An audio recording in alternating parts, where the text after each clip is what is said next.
Olá, sejam todos muito bem-vindos a mais um Os Três Poderes, o programa de análise política de Veja.com. Eu sou Ricardo Ferraz e a partir de agora me junto ao melhor time de colunistas do Brasil para juntos analisarmos tudo aquilo que foi destaque no mundo da política ao longo da semana. Semana quente em Brasília, do ponto de vista político, do ponto de vista econômico, a gente vai trazer todas essas novidades aqui para vocês.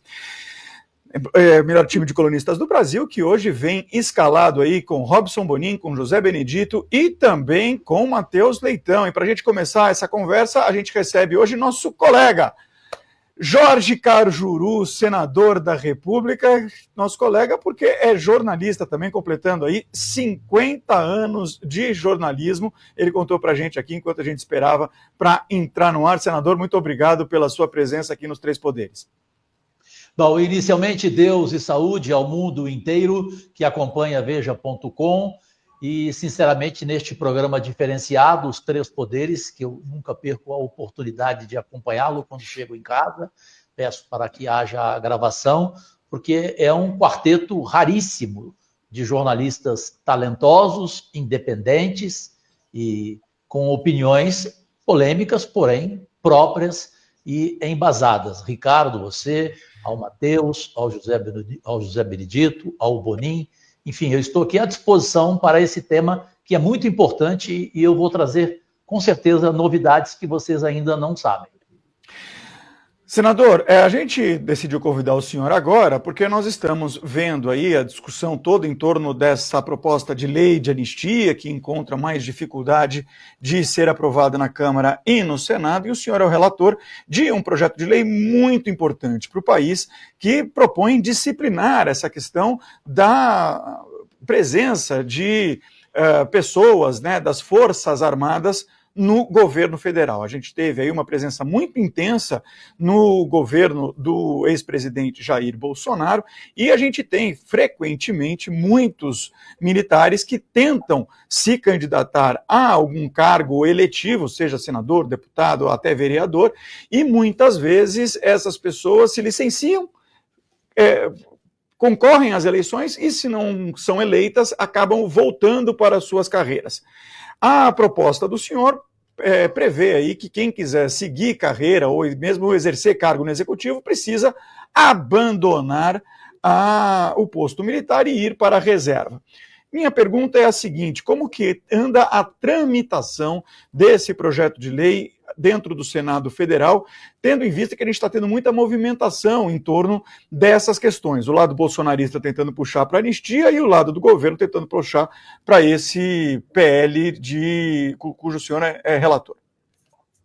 Bom, primeiramente, graças a Deus aqui entre nós cinco, nenhum é inventor de televisão e sabemos que às vezes é melhor você objetivar e ir pontuando o tema. Nesse caso, a essência da PEC que o ministro José Múcio, o Jacques Wagner, líder do governo, e o vice-presidente Geraldo Alckmin escolheram o meu nome para ser o relator, você pode perguntar, a PEC, Cajuru, é acabar com militares na política? Não, não é bem assim. É dar a eles a opção de ser político ou militar. Uma coisa ou outra.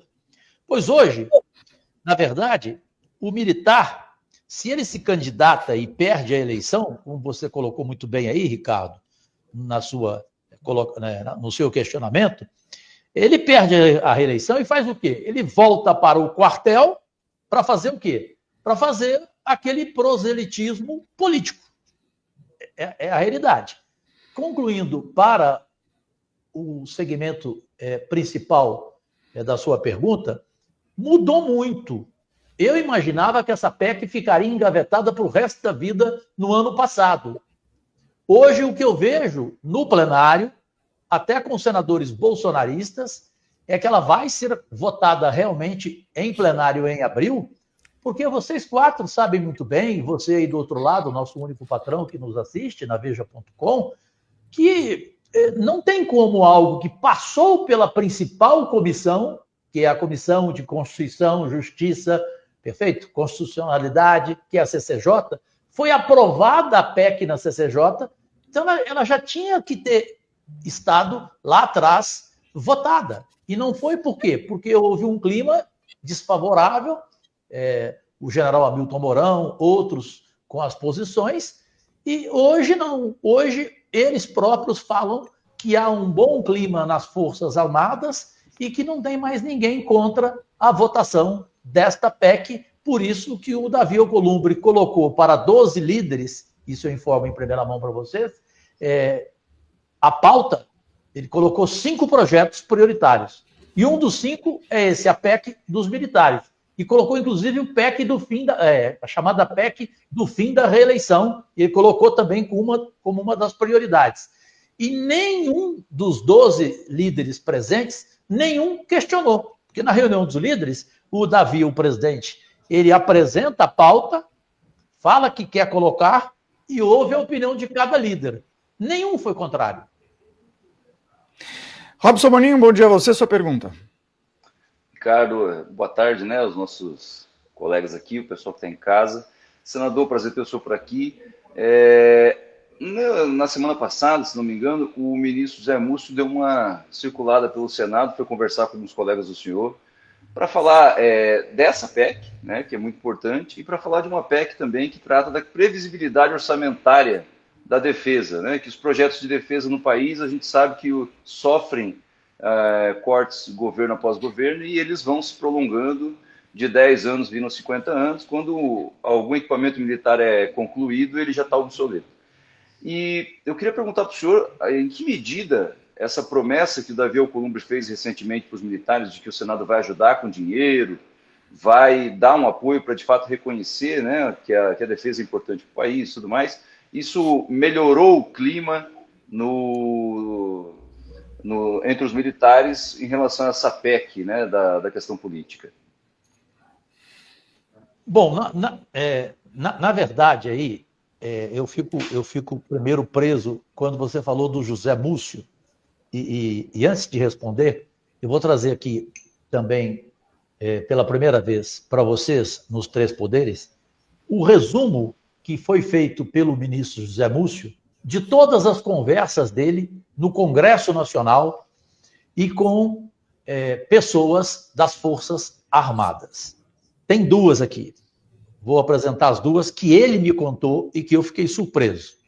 Ele falou que tem muitos que pensam, inclusive, em uma outra PEC para também despolitizar as polícias militar e civil.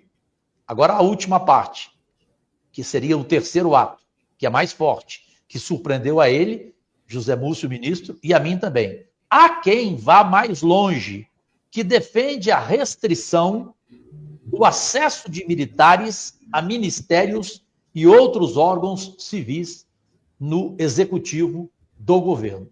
Então, isto para mim foi uma surpresa e significou que não tem como ela continuar engavetada e repito, ela vai realmente à votação. Você falou sobre a questão do percentual?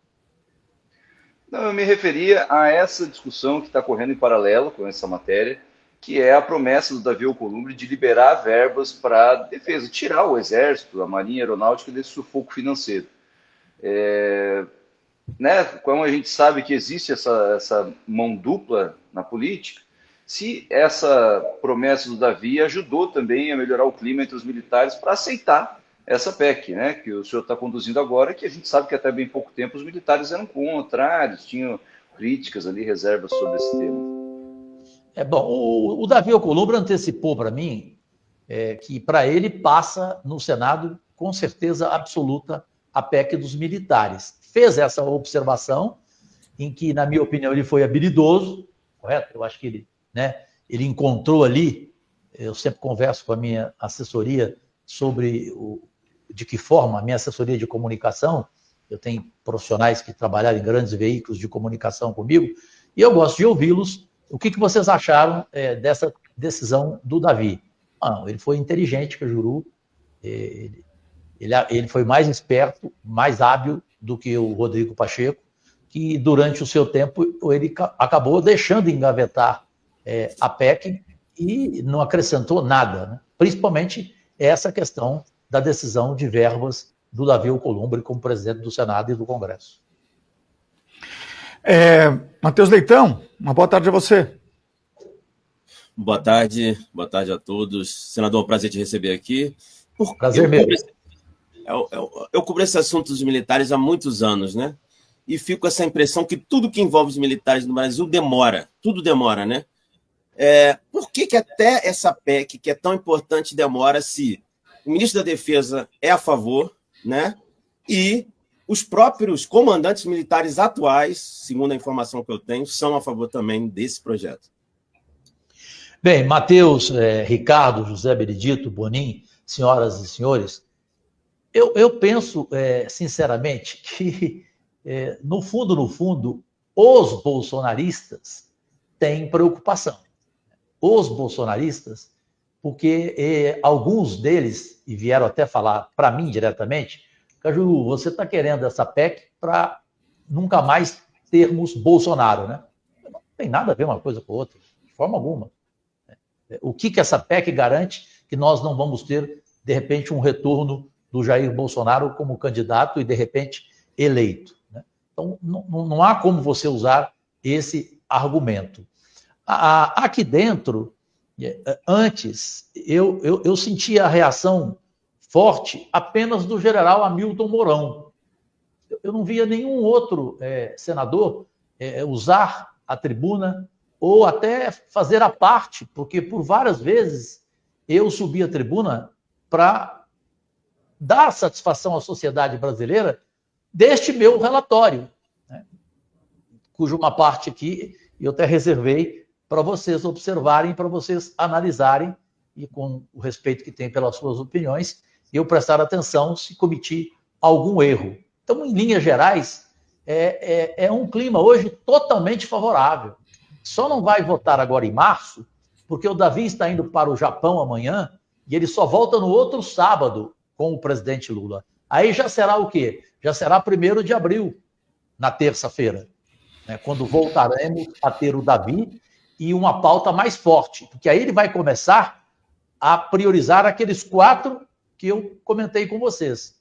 Não só a PEC dos militares, com a PEC que ele chama de PEC Cajuru, do fim da reeleição no Executivo a partir de 2030, do mandato de 4 para 5 anos, e o alinhamento das eleições a cada 5 anos no Brasil, acabando com a farra de eleição a cada 2 anos. Ainda a questão orçamentária, aí depois tem outras prioridades também, mas, enfim, a partir de 1º de abril não tem mais pauta leve. A última semana de pauta leve é a semana que vem, tanto que os senadores nem precisarão estar presentes, poderão votar remotamente.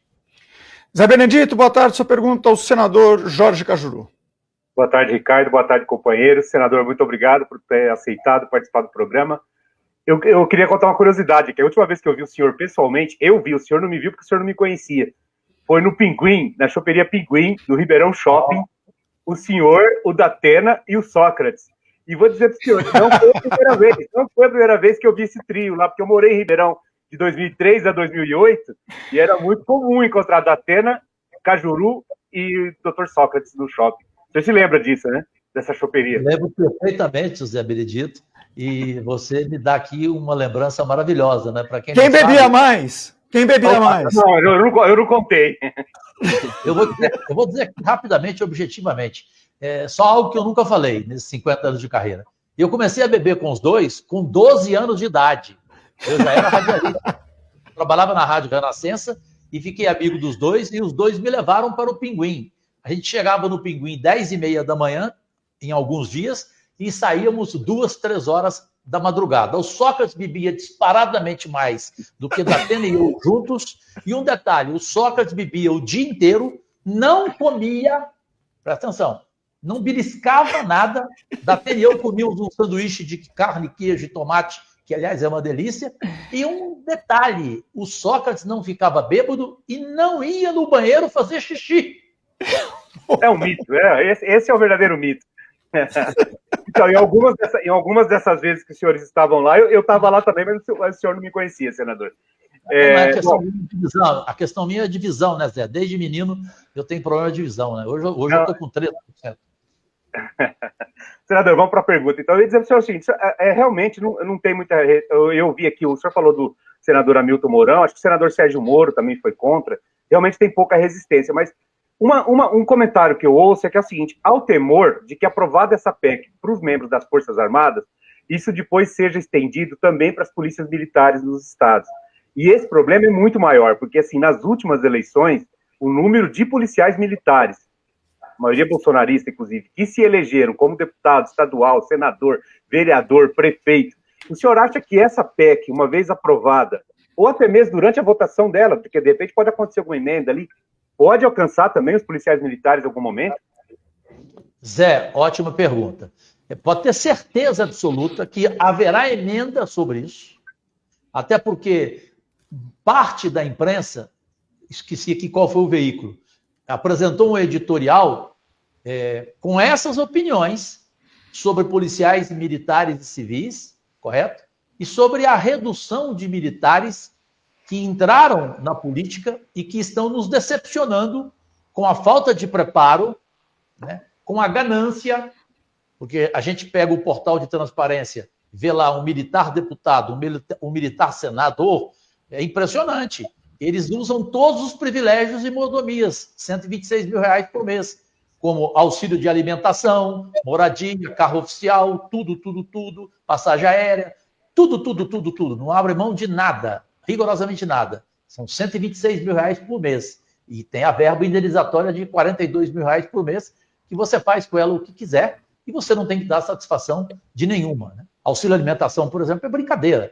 Tem militares que já apresentaram no Senado, isso ninguém nunca informou, eu trago aqui em primeira mão, é só você ver no portal de transparência do Senado Federal, colocar lá o nome, tem militar que gastou num posto de gasolina R$126 com coxinha, com refrigerante em lata e com Trident e entregou a nota fiscal para o reembolso do Senado, porque o reembolso é imediato. Você entrega a nota fiscal e imediatamente na tua conta entra o dinheiro. Gente, pelo amor de Deus. Então, há sim quem pense assim, e nós vamos ter emendas, eu não tenho nenhuma dúvida, já falando sobre os dois atos que eu tinha me referido no início da entrevista. Os dois atos, né? Que é a questão dos policiais militares e civis, né? Que eu falei sobre isso. E o outro, que é mais além ainda, é aquele que defende a restrição do acesso de militares a ministérios e outros cargos civis no governo. Senador Jorge Cajuru, muito obrigado pela sua presença aqui nos Três Poderes, ele que está à frente desse importante projeto de lei, porque como costuma-se dizer, não sou nem eu que estou falando, costuma-se dizer na própria caserna, que quando a política entra por uma porta, a disciplina sai por outra. Não à toa a gente viu o que aconteceu aí no final do governo passado, com todas as portas de quartéis sendo ocupadas sem que ninguém ali das Forças Armadas fizesse nada, e muita gente, inclusive, confabulando diretamente com aquelas pessoas que estavam ali, não para fazer protesto, mas para engendrar o que tudo indica, de acordo com a denúncia da PGR, um golpe de Estado. Senador, muito obrigado pela sua presença aqui. Bom, Ricardo, obrigado. Matheus, José Benedito, Bonin. Só para fazer uma pergunta, então, me permita, porque eu fui questionado do ponto de vista pessoal e não falei nada. O José Benedito perguntou, eu sou Zeca Pagodinho, eu não tenho amizade com quem não bebe. Dos quatro aí, desse quarteto mágico de jornalistas aí, o que mais bebe qual é?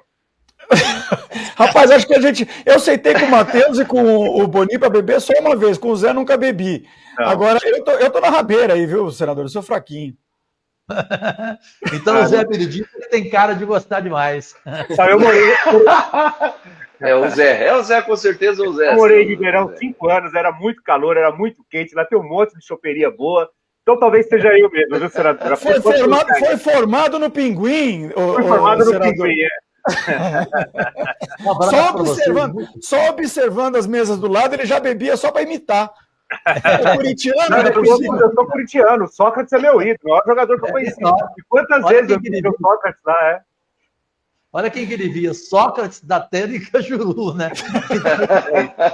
Não tinha jeito. Gente, um abraço, Deus e saúde a vocês, a seus familiares, especialmente aos que nos acompanharam, e foi um privilégio para mim e vou usar nas redes sociais, evidentemente, para que todo o país possa saber desse assunto importante da melhor maneira de todas até agora que eu fui entrevistado. Bom, ótimo final de semana. Volte sempre, senador. Muito obrigado pela sua presença.